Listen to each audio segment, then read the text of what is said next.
Assalamualaikum warahmatullahi wabarakatuh.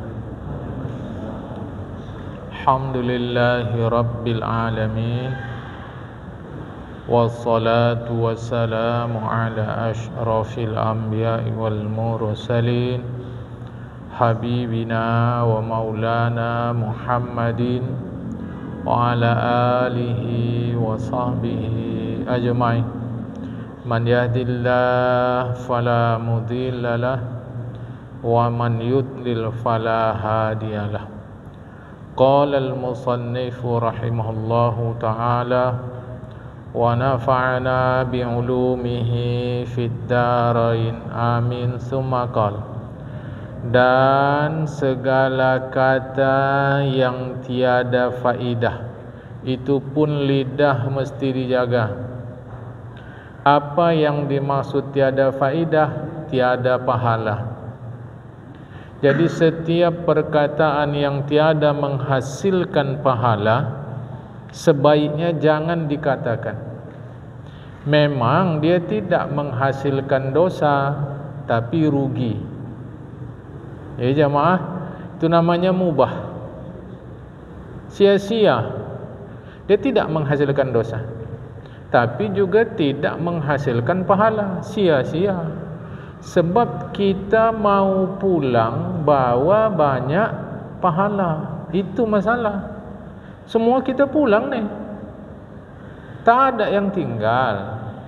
Bahkan kekasih Allah Ta'ala Rasulullah Muhammad sallallahu alaihi wasallam pun tak tinggal, pulang semua. Terus di sana nanti yang terpenting itu pahala kita berapa banyak. Makanya kalau bercakap yang sia-sia itu rugi. Sia-sia itu apa? Pahala tidak, dosa pun tidak. Ya, cantik rumah ini ya. Untuk apa bilang itu? Enggak, untuk apa bilangnya? Untuk apa dulu jamaah? Kita mengatakan itu untuk apa?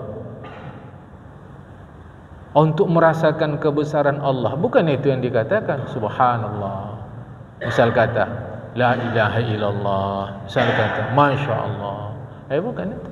Tapi tidak berdosa, cuma tidak menghasilkan pahala.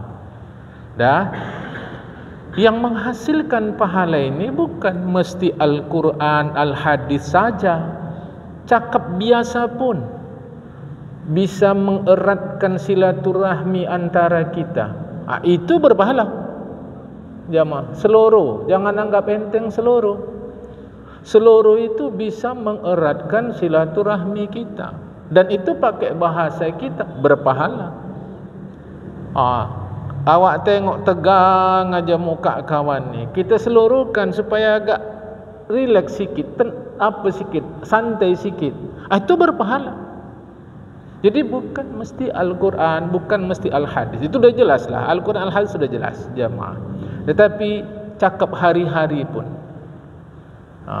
menghubungkan. Itu kadang-kadang kita kalau jumpa, apa kabar? Sehat? Taunya awak dia sehat.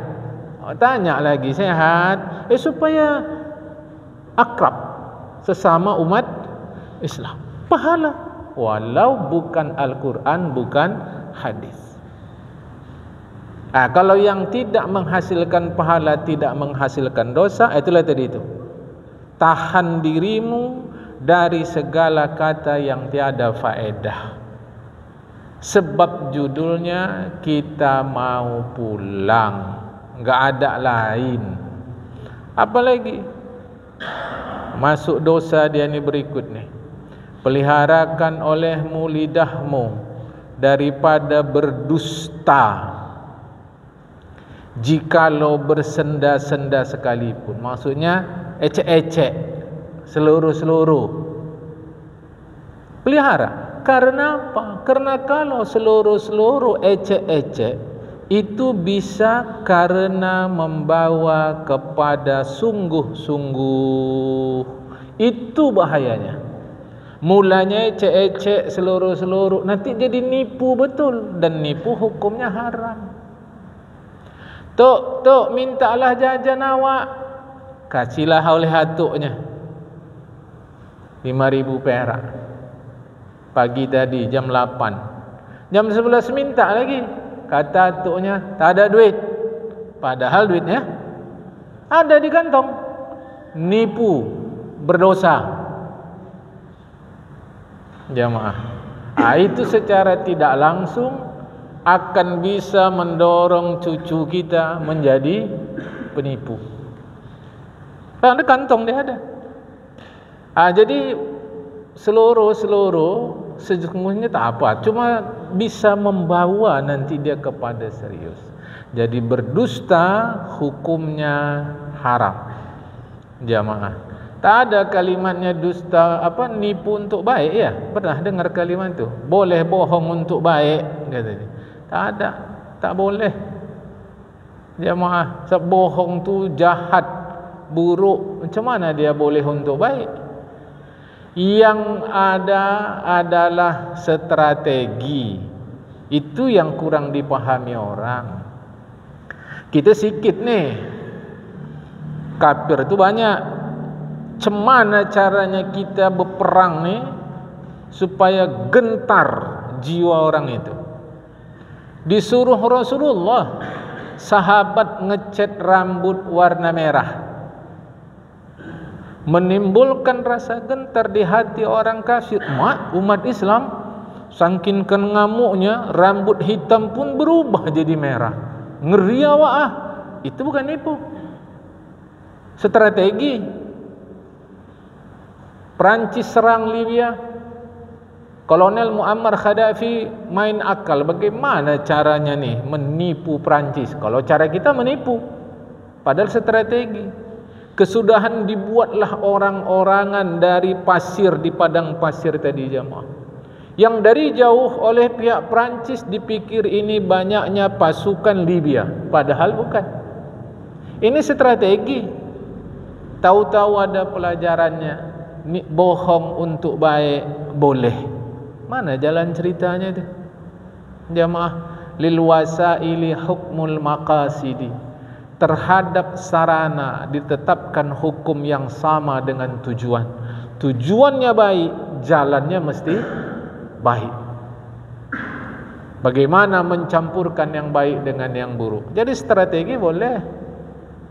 Kalaupun dalam hadis disebut menipu, kalau yang suka-suka dipakai orang, itu maksudnya strategi jamaah, supaya paham. Berdosa hukumnya orang itu menipu.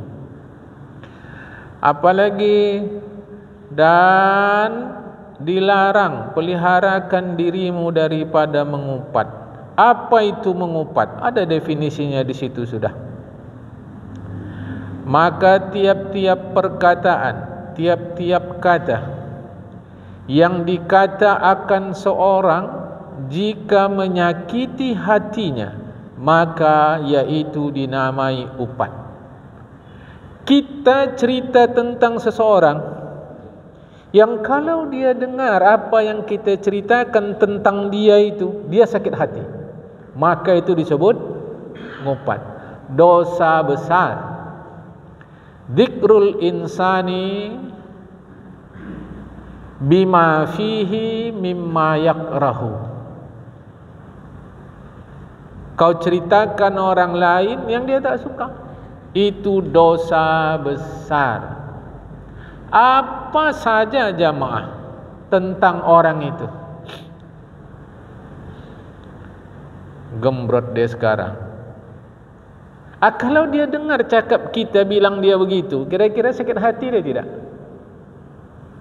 Maka itu disebut ngupat. Hukumnya haram, dosa besar. Kalau kafir harbi, kalau kafir zimmi tidak, tetap berdosa. Kafir harbi itu kafir yang memerangi orang Islam. Oh jelas berlaku hukum perang. Kafir zimmi kafir yang hidup di daerah yang berlaku aturan Islam. Warga dia, warga daerah itu. Kita cerita upat dia sama saja. Dia jadi Ada 6 tempat boleh kita ngupat. Jadi kalau mau ngupat tengok 6 nih. Satu, tazallum, kezaliman. Adalah pertanyaan tadi itu. Kita dizalimi. Lantas bagaimana cara kita supaya melindungi diri dari kezaliman itu? Atau bagaimana supaya dia ditegur? Atau bagaimana supaya enggak kejadian lagi? Kita boleh ceritakan itu kepada orang yang tepat. Kalau tidak, jangan. Kita di jalanan dizalimi misal kata oleh si fulan. Di mana? Daerah kita. Dikasih tahu ke saya, sedangkan saya tinggal di daerah lain yang tidak kenal dengan dia, dia pun tak tahu dengan saya, tetap haram. Tapi kalau kita kasih tahu kepada warga setempat, warga kita, supaya kita jangan dizaliminya lagi, supaya dia ditegur dan seterusnya, itu boleh. Satu, tazallum. Dua, al-isti'anatu ala taghyiril munkar, mengubah kemungkaran. Kita tengok di sana orang tu minum khamar, kita tak bisa mengubahnya kerana kita orang biasa. Kan aib itu. Takkan suka mereka dikasih tahu bahawa mereka minum khamar. Takkan suka.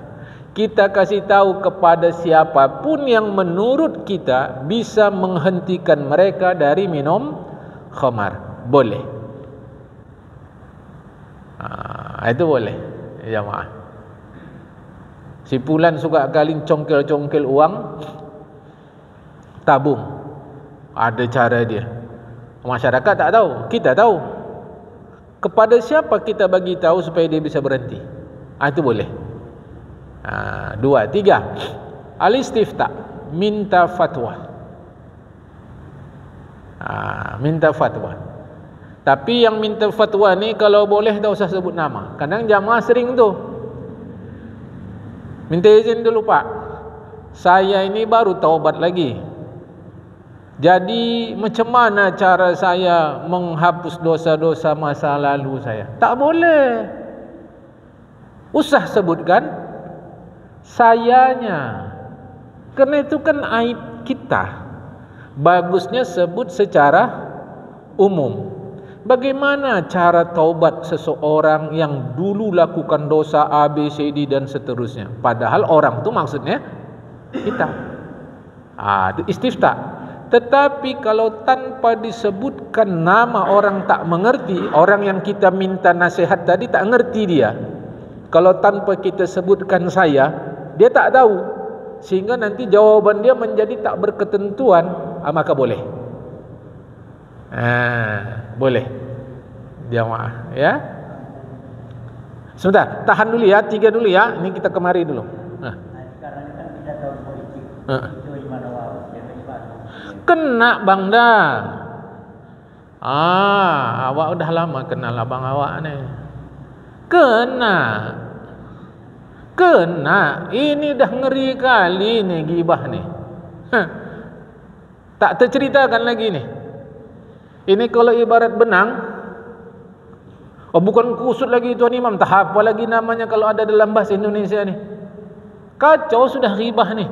Dah tak berketentuan lagi. Tak bisa lagi dicakapkan. Tak tahu kita lagi. Kalau huruf tahu awak A sampai Z, ini tak tahu lagi awak mau menceritakan. Ghibah semua. Sampai di mimbar khutbah Jumat pun ghibah. Jawab dulu. Jadi dah jelas kalau ini haram, jamaah. Aib orang diceritakan. Saya bilang sama anak isteri saya di rumah, kalau yang A tak suka B, B yang tak suka C, jangan begini. Ini tak bisa. Saya bilang, yang begini ini tak boleh. Tapi kaitlah dengan program-program mereka apa. Ini saya bilang pula abang jangan dipilih jadi khatib. Kenapa? Panonya banyak kali. Hubungannya apa? Enggak, khatib dengan pano itu hubungannya apa? Coba dulu jemaah. Coba dulu. Enggak, hubungannya apa? Itu kan aib orang. Tapi jangan dia dipilih, kata saya kepada pengurus masjid. Karena pengurus masjid nanya, bacaan dia tak fasih. Kan boleh? Boleh. Ya maaf. Kalau yang sekarang ni dah kacau balau bang, tak tentu lagi ni dah. A sampai Z dah. Benang lebih kusut lagi ni. Ghibah semua. 3, 4. Tahzirul muslimina minasyarri. Melindungi orang muslim dari kejahatan. Boleh kita buka aib dia. Saya tak ada maksud apa-apa. Ini saya dengar-dengar pengurus lama Masjid Al-Hikmah mau pula ngangkat pengurus baru. Saya dengar-dengar dia mau diangkat jadi bendahara. Saya kata jangan. Saya tahu betul urusan dia dengan uang. Karena kalau dia diangkat, kacau nanti ini. Bila bisa sampai situ, sudah. Tak usah teruskan. Itu boleh. Tapi kalau calon pengurus yang lama ini yang bermusyawarah memubarkan diri membentuk pengurus baru masih nanya apa rupanya masalah uang dia, boleh kita ceritakan. Tak ada masalah. Maka itu dalam hadis disebut itu. Hadis ini dhaif. Kenapa? Yang meriwayatkan penipu. Hadis ini dhaif karena yang meriwayatkan ini orangnya bodoh. Bukan orangnya bodoh, tak dikenal namanya siapa ni. Periwayat hadis ini tak bisa dipakai. Kenapa? Jalan kaki dia tak pakai selop. Jelas jemaah. Boleh tahzirul muslimina minasyarri. Melindungi orang muslim daripada kejahatan. Saya dengar-dengar kata kita, selentingan dah saya dengar kabar nih, pengurus mau manggil dia ngisi pengajian tempat kita. Betul itu? Betul. Kalau saya kata janganlah. Ya, pokoknya jangan. Kalau bisa sampai situ sudah, jangan terus. Tapi nanya juga, dia itu pemahamannya begini, dalam fikih begini, dalam tauhid begini, ada menyimpangnya sikit. Majlis ulama pun sudah pernah manggil dia. Bukan hanya sampai kecamatan, bahkan sampai tingkat Sumatera Utara. Jangan dipanggil dia mengajar. Boleh. Boleh jemaah. Namanya tahzirul muslimina minasyarri. 3, 4, 5. An yakuna mujahiran bi fisqihi. Memang dia menampakkan aibnya, jadi orang tahu. Ini boleh, tak masalah kita ceritakan. Tak puasa siang Ramadan kan aib itu. Dia sengaja makan minum depan orang. Laki-laki, kalau perempuan masih mungkin ada haid dia. Dia menampakkan, maka kita menceritakannya tak berdosa.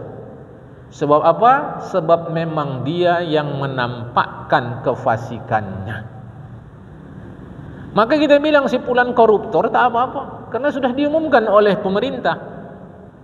Resmi sudah dia koruptor. Maka kita cerita-cerita tak ada masalah. Ya maaf. Walau bukan dia yang mengumumkan, pemerintah itu undang-undang, tak ada masalah. Yang terakhir at-ta'rif, identitas. Tak ada aib, tapi jadi identitas. Siapa kau cari? Angah A. Angah A yang mana? Angah apakah? Angah anganga. Apa angah angantu? Ini kan aib semua nih. Ini aib semua nih. Tetapi si punya nama, si A tadi, setuju dipanggil itu. Malah senang pula dia menjadi identitas. Boleh. Tapi kalau dia tak setuju tak boleh. Angah mana? Angah angantu, kata gitu. Karena kalau cerita-cerita soal ngantuk je. Tapi tahu dia apa yang kita ceritakan. Itu pula apa dia jemaah. Itu jadi ejaan. Dan dia rupanya setuju dengan panggilan itu. Boleh. Tapi kalau tak setuju dia, tak boleh. Jadi kalau kita mau buka aib orang, pilih satu dari yang 6 nih. Kalau tidak, jangan. Dosa besar. Bisa dengan ucapan, bisa dengan isyarat, bisa dengan tulisan, bisa dengan perbuatan buka aib orang. Ini ghibah sudah. Kalau si fulan yang kita ceritakan itu ditengoknya perbuatan kita, macam mana hati dia? Jemaah, kira-kira mau enggak kita digitukan? Ya, bisa dengan perbuatan, bisa dengan ucapan, bisa dengan isyarat, bisa dengan tulisan. Hati-hati jemaah. Berat dosa ghibah, lebih berat dari dosa makan B2. Makan B2 datang kepada Allah Ta'ala. Kalau ghibah ni, bila orang yang kita ghibahi itu, dengarlah dia sudah bahawa dia diribah, tapi dia tak tahu siapa yang menghibah, kita mesti jumpa dia minta halal. Tak jumpa di dunia, mesti di akhirat. Kalau dia tak halalkan, hajab. Tapi kalau yang diribahin itu dia tak dengar, tak tahu pun dia diribahin, cukup datang kepada Allah Ta'ala saja jemaah. Dari mana tadi ni? Bertamulah rumah orang tua kita itu. Yang kampung kita ni kan dia yang kita tuakan tu. Alhamdulillah, syukurlah. Keluar manisan tu. Mulai ni. Ini mulai ni. Keluar manisan tu. Mana bedangki luar biasa. Jadi itu dah. Itu dah ribah. Dosa besar. Tambahnya lagi, macam orang mendeling pula. Kan dikenal tu manipol. Mendeling, polit. Aku hasibuan, jadi tak bisa yang ada marah sama aku kan. Mendeling pula kena. Coba dia. Padahal tadi baru bertamu, bersilaturahmi ke rumah orang, kita cerita. Mak dia masih mau juga datang rumah dia. Walau aku malas. Aku sebenarnya malas juga. Macam mana lagi, siapa yang ngajak? Alah, penjilat yang ngajak kau itu. Udah. Teruslah itu semua. Dosa besar. Ada jemaah tak bisa cakap baik, diam. Dah titik. Aku diundang datang sampai sini, aku diundang sini nyampaikan pengajian. Titik. Dah. Habis. Sampaikan pengajian, salam-salam pulang. Tiba-tiba kuguit Bang Bas. Masih juga si Polan tu jadi imam. Coba. Untuk apa? Bang Bas pun terpancing Mana lagi? Keluarga dia bangun masjid ni, aku tak suka. Terus sudah. Aku yang mancing. Dosa lah tu semua dah. Memperbaiki aku tidak, ngomongin orang nyia.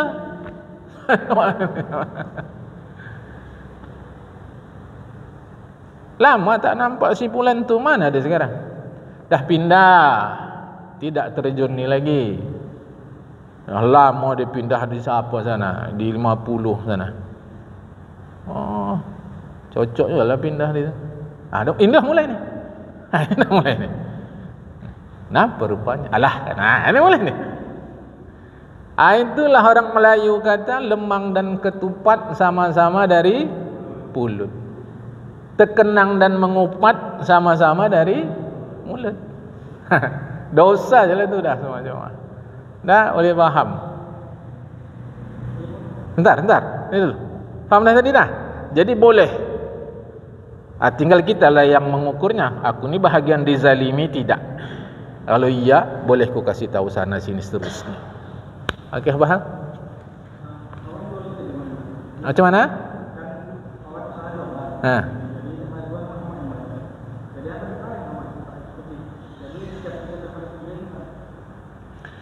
Ini bukan mak-mak aja. Ustaz-ustaz pun naib. Dulu awak pikir mak-mak aja yang ribah. Sekarang ustaz-ustaz pun tukang ribah. Itu yang ku bilang tadi. Di pengajian ustaz menghibah ustaz yang lain. Di mimbar khutbah ustaz menghibah. Coba dulu. Karena ustaz sekarang ini pun TS dia. Ada TS 1 dijelekkannya 2, 3. Ada TS 2 dijelekkannya 1, 2. Ada TS 3 dijelekkannya 1, 2. Kita cerita pahit, ujungnya semua ni duit, titik. Nggak usah banyak belok-belok. Apa lagi mamak? Memang itu lah kerja dia, kan? Maka kita dari situ macam mana? Imam Nawawi mengajarkan kita baca kitab Al-Azkar, dan itu sudah diterjemahkan ke dalam bahasa Indonesia. Bila kau ada di tempat ribah itu, nomor satu, kau wajib hentikan ribah itu.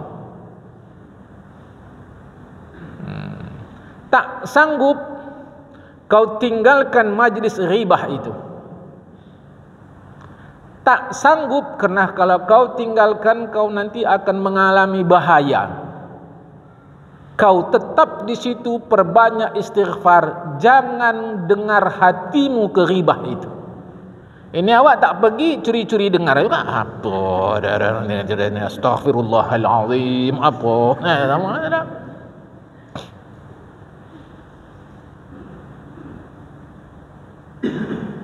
Itulah dia. Payah. Aku bilangnya gini, ya kalau payah pula, sama-sama lah rasakan api neraka. Apa susahnya? Meribah orang tu di rumah aku, ku suruh berhenti. Tak berhenti, ku suruh pulang. Habis. Ustaz sombong, biar. Daripada aku berbagi dosa sama kau di rumah yang ku beli dengan uang halal ni, untuk apa? Rumah ni secara zahir beli pakai uang halal, tahu-tahu kan meribah di rumahku. Ku hentikan.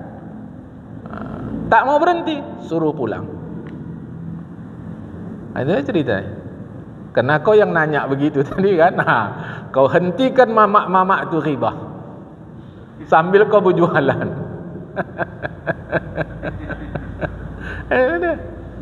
Sesanggup engkau.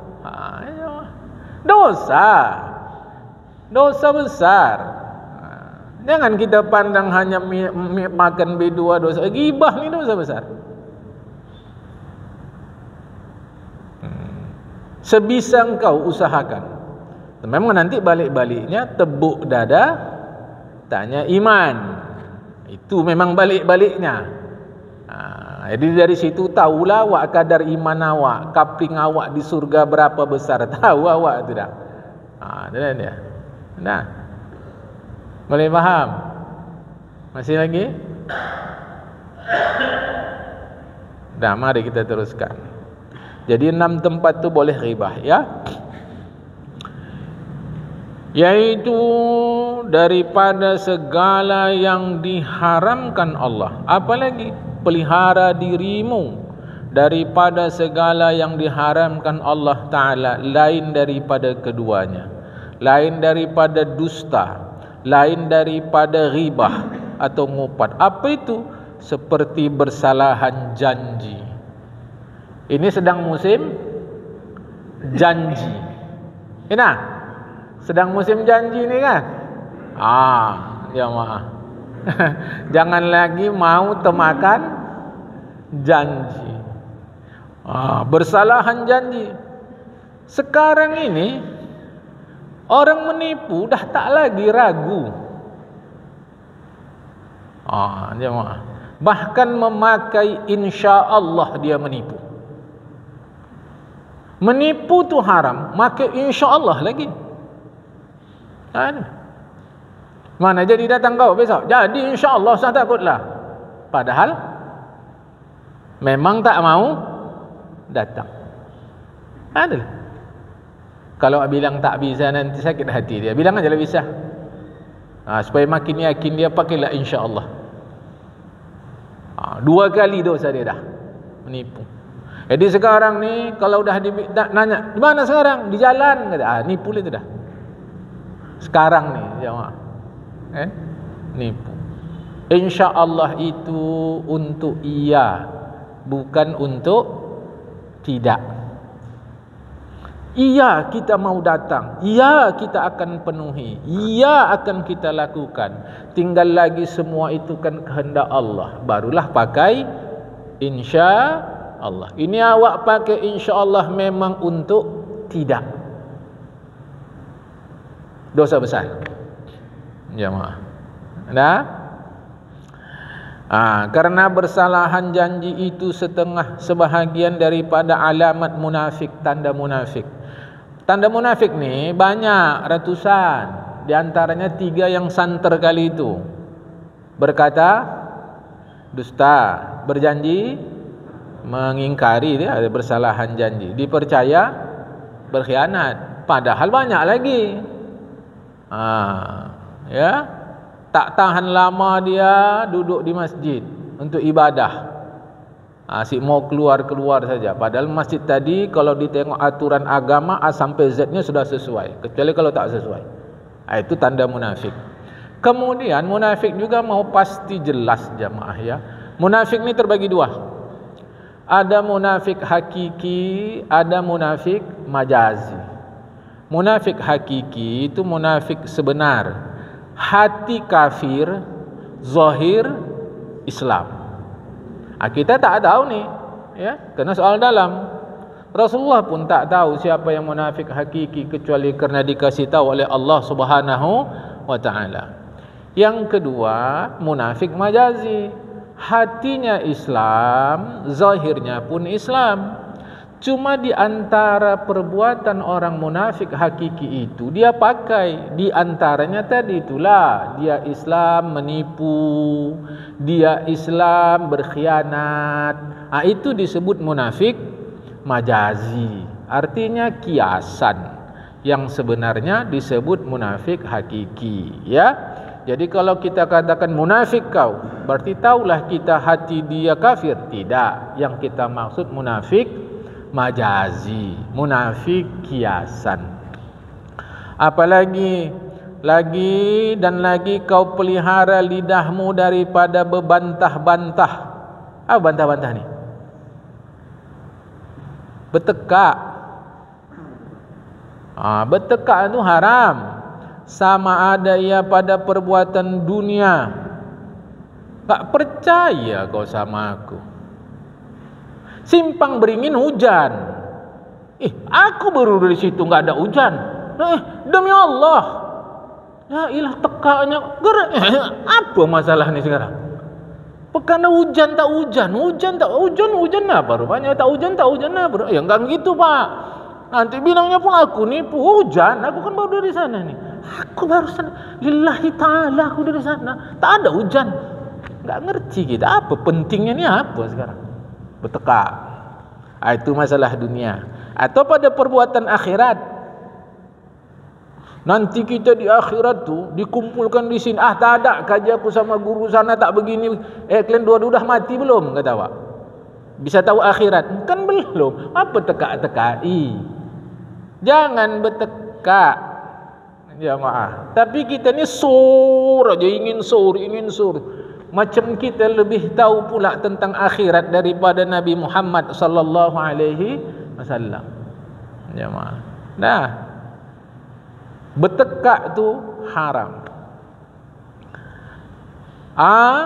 Jadi atau pada masalah dan jika benar tegahmu sekalipun. Ya. Ya walaupun kita benar, apa tekak-tekak. Lain bahal. Kalau kita dekat sama orang yang salah dalam agama, ada orang yang bilang Tuhan di langit. Jadi kita berdoa. Dia bilang Tuhan di langit. Kita bantah. Itu boleh? Enggak boleh. Kenapa kita bantah nanti itu bisa salah paham? Jadi yang bukan membantah, menjelaskan, dan itu sudah khilafiyah ribuan tahun antara ayat-ayat muhkamat dan ayat-ayat mutasyabihat. Itu dia. Lantas untuk apa ditekai?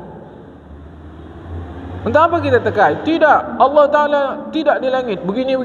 Dia kata Allah di langit. Begini. Sama-sama bertekak. Kata Allah tentang aku, kalian bertekak. Tentang kalian sendiri untuk sampai ke surga, tak kalian urus. Itu mutasyabihat. Yang layak membincangkan. Menurut yang berpaham begini. Menurut mereka Tuhan di langit. Begitu teks ayat Al-Quran menurut mereka. Macam mana di langitnya? Jangan tanya. Tapi kita pula tidak. Tuhan di langit maksudnya ini. Mereka tidak. Yang satu, sekarang gini aja lah. Selamat datang. Apa artinya? Artinya apa? Apa artinya itu? Selamat datang. Oh, maksudnya Pak Selamat datang. Bukan. Maksudnya itu dia mengucapkan kepada kita selamat datang. La ilaha illallah. Salah kau. Maksudnya Pak Selamat. Kan begini persoalan tuh. Kira-kira. Sebab kita memahami yang tertulis, maka tetap akan timbul persoalan itu. Karena ketika kita memahaminya. Baca berikut. Aku ngeja ya, tapi baca. MEREKA. Baca. Apa bacaannya?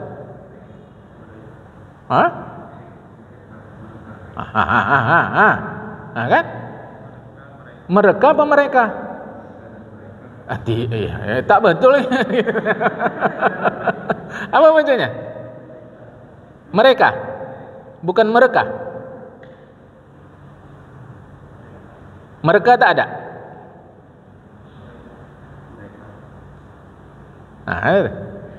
Dah, supaya lebih terus.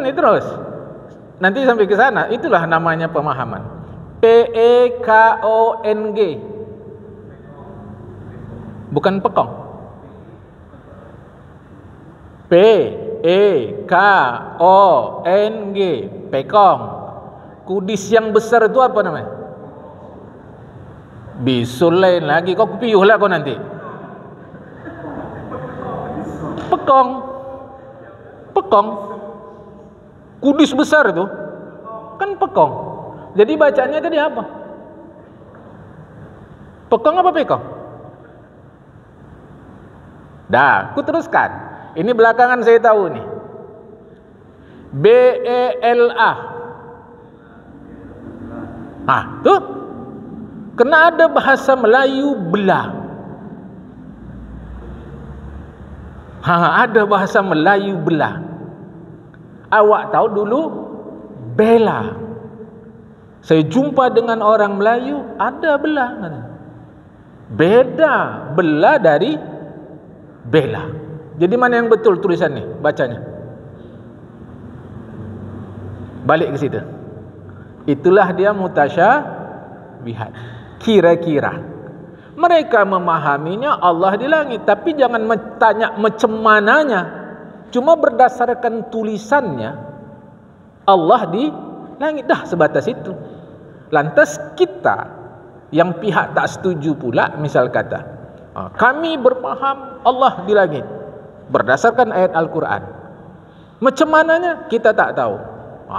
Kami pula berpaham maksudnya bukan Allah di langit, tapi Allah berkuasa. Dah. Karena kalau Allah di langit berarti Allah bertempat. Itu menurut kalian. Kami tak sampai sana. Kami hanya bilang Allah di langit. Selesai. Siapa yang nanya tadi tu? Si Fulan tuan. Ini majlis pengajian Imam Malik nih. Pertanyaan begitu. Pertanyaan itu bid'ah.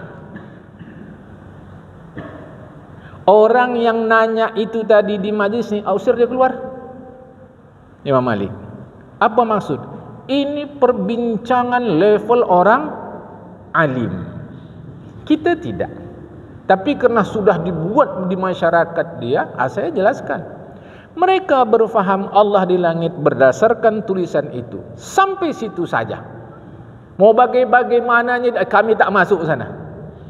Kalian itu yang membayang-bayangkan Tuhan begini duduk di langit, kami tak ada. Kita pula, kata si Fulan yang lain, kami pula berfaham Allah di langit maksudnya adalah begini-begini. Terserah kalian. Habis. Selesai. Tapi bertekak jangan. Kata kita kalau tak dijelaskan nanti ini, bisa nanti berpaham manusia Allah sama dengan manusia. Ya, kalau kita mengatakan Allah di langit, seperti kita berpaham Allah berada di satu tempat. Mereka tak berpaham langit itu tempat dalam yang paham seperti kita. Tidak. Mereka hanya sebatas apa yang ada di teks Al-Quran, Allah di langit. Titik. Itulah nanti namanya antara tafwid dan takwil. Ulama-ulama salaf, di antaranya Imam Malik, tafwid. Arti tafwid, Allah di langit berdasarkan teks Al-Quran ini. Bagaimananya? Jangan tanya. Itu namanya tafwid. Ada namanya takwil, dicari tahu apa maksudnya Allah di langit ini. Begini, begini, begini. Itulah namanya takwil.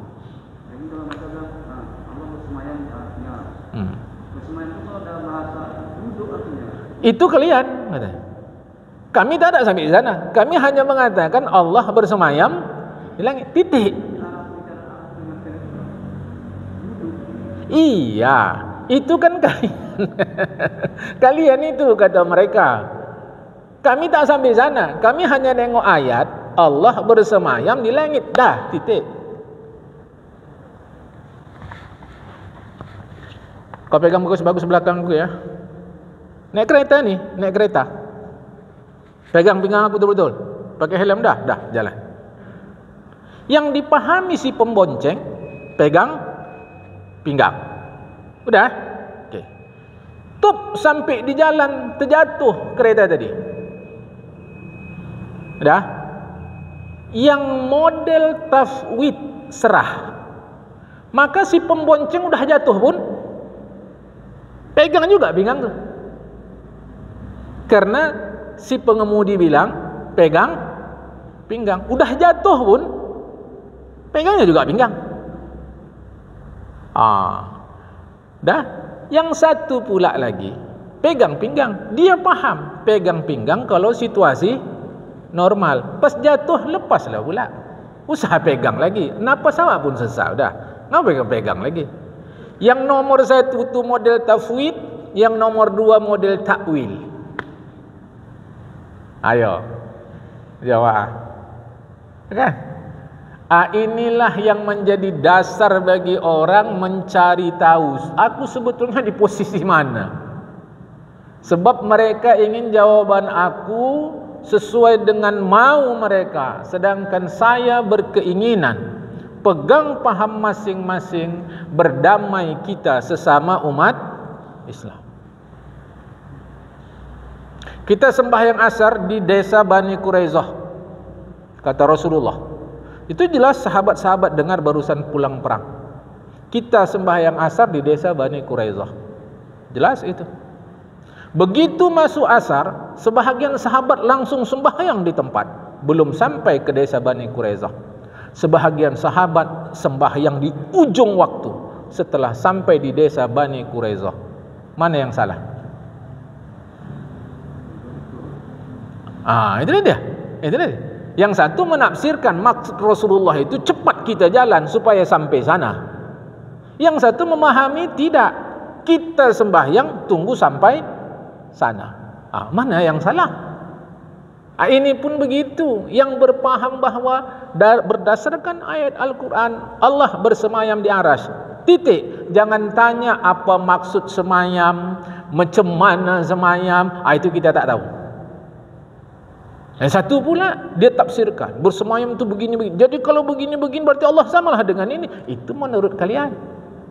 Kami tidak. Maka ini antara tafwid dan takwil. Yang tafwid, yang takwil. Itu kitab tipis sekali itu. Tauhid dasar dalam bentuk tanya jawab. Berbahasa Arab lah memang. Ini dia. Jadi yang satu serah Allah Ta'ala, yang satu takwil, mencari arti dia, apa maksud dia. Dah selesai. Karena tak mampu menahan keinginan agar orang berpaham seperti kita. Dalam sejarah umat Islam, gara-gara paham-paham begini terjadi pertumpahan darah. Fakta sejarahnya begitu. Istimewa yang muda-muda googling silahkan. Ini jelas itu. Gara-gara begini. Mengapa tak mampu menahan diri? Dan bukan sekedar pancung-pancung. Darah tu berceceran. Bukan sekedar berceceran. Dalam bahasa hiperbola kita mengatakan darah tu macam membanjir hanya karena paham-paham seperti ini. Bukan semata-mata ini. Nanti antara Mu'tazilah dengan Ahlus Sunnah wal Jamaah, sampai Imam Abu Hanifah di penjara, sampai macam-macam seterusnya. Paham-paham ini. Saya menjelaskan begini, berdamai kita. Yang faham begini silahkan. Mereka mengatakan Allah bertangan, selesai. Jangan tanya tangannya macam mana. Lantas kita katakan kalau Allah bertangan, tangan itu begini, samalah dengan manusia. Itu kalian. Kami tidak. Kami mengatakan Allah bertangan, selesai. Yang lain pula macam madhab Imam Asy'ari. Al-Asy'ari ditafsirkan yang dimaksud tangan itu begini. Okey, jadi satu tafsir, satu takwil. Ada paham ni? Dah, jamaah, jangan bingung. Aku takut bingung. Kan? Saya menjelaskan. Kita sesama umat Islam ini berusahalah menekan keinginan kita agar orang berfaham seperti yang kita fahami. Carilah titik temu sesama umat Islam. Sebab pemahaman tauhid, sebab politik, pertumpahan darah umat Islam luar biasa. Sangat luar biasa. Tidak satu dua ulama dibunuh oleh orang Islam juga. Tangannya dipotong kiri kanan, kaki dipotong kiri kanan, kepala dipancung, habis itu disalib, dibiarkan di tempat terbuka. Dah, ada yang jenazahnya sudah dikebumikan, persoalan politik dibongkar, dihaluskan. Masya Allah. Ini maka itu saya sampaikan begini kepada kita, bahwa saya berpendirian bagaimana, itu biarlah saya, jamaah. Kecuali nanti kalau ada mau diskusi serius, saya ingin ajak kita, jangan lagi berkelahi-kelahi. Tapi kan bisa sesat nanti itu. Berarti disamakannya Allah dengan makhluk. Allah bertempat. Tidak ditolak. Itu menurut pemahaman kalian, kata mereka lagi. Kami tak berpaham begitu. Kami hanya sebatas apa yang di dalam Al-Quran dikatakan Allah bersemayam di arsy, selesai. Mau kayak mana yang dimaksud bersemayam segala, kami tak masuk sana. Kalian itu ya pula. Itulah jemaah kan. Okey. Dah, aku pun tak paksa kita menerima yang aku sampaikan ni. Cuma saya tetap menyampaikan kepada kita, jangan persoalan-persoalan khilafiyah itu membuat kita berkelahi kita sesama kita. Itulah dia jemaah. Ya, faham insya-Allah? Itu dia. Jadi mau pandai-pandai. Ini bahagian mutasyabihat. Jamaah, mutasyabihat. Dan ini perbincangan para ahli. Namun itulah di masyarakat sudah tersebar-sebar dia. Jadi mana-mana ikutlah. Kan? Ada pula yang mengatakan kalian berpaham Allah bersifat 20. Masa sifat Allah terbatas? Yang satu pula kami tak pernah mengatakan sifat Allah 20. Cuma sebahagian dari sifat Allah yang banyak itu 20. Begitu pula. Jadi masing-masing lah jamaah. Masih lagi? Sudah? Masuk insya dah? Aku tergantung kita aja. Kalau sudah kita sudahi. Hati-hati, tapi tauhid hati-hati ya jamaah. Jangan sembarang-sembarang nanti bisa keliru nanti. Ya, ada kalimat-kalimat yang bisa membuat orang murtad, keluar daripada Islam. Ini berbahaya. Ini berbahaya. Mudah-mudahan nanti pas bincang tauhid, pertanyaan-pertanyaan itu bisa muncul. Kalimat, perkataan, perbuatan, pikiran, itu bisa membuat orang murtad. Yang mana-mana khilafiyah. Bahkan nanti antara Maturidiyah dengan Asy'ariyah pun khilafiyah. Bahkan nanti ada persoalan-persoalan yang menurut kita selesai, ternyata antara Maturidiyah dengan Asy'ariyah ada khilaf. Dalam tauhid ada khilaf. Padahal menurut kita sudah. Yang menurut kita bukan sifat Allah. Ternyata menurut sebahagian ulama Asy'ariyah sifat Allah. Makanya dulu ada mengajinya sifat itu bukan 20 tapi 13. Nah, sifat 13 bukan sifat 20. Mengapa? Yang 7 tidak pula dipandang sebagai sifat. Tengok tu. Itu dalam satu mazhab Asy'ariyah pula. Yang mengatakan 20 tidak, tambah satu lagi namanya takwin, itu sifat Allah. Yang satu kata takwin bukan sifat Allah. Ramai perbincangan itu. Gitu dia. Jadi kalaupun kita mau menjelaskan, jangan debat. Sebatas jelaskan. Apa bukti kita tak debat? Tetap sur. Bukti kita debat? Tak sur. Aku nengok kawan ni. Itu berarti debat lah itu. Kau dah sur tak sur. Kita sama-sama Islam, berkawan elok-elok. Kalau sudah, kita sudahi. Assalamualaikum warahmatullahi wabarakatuh.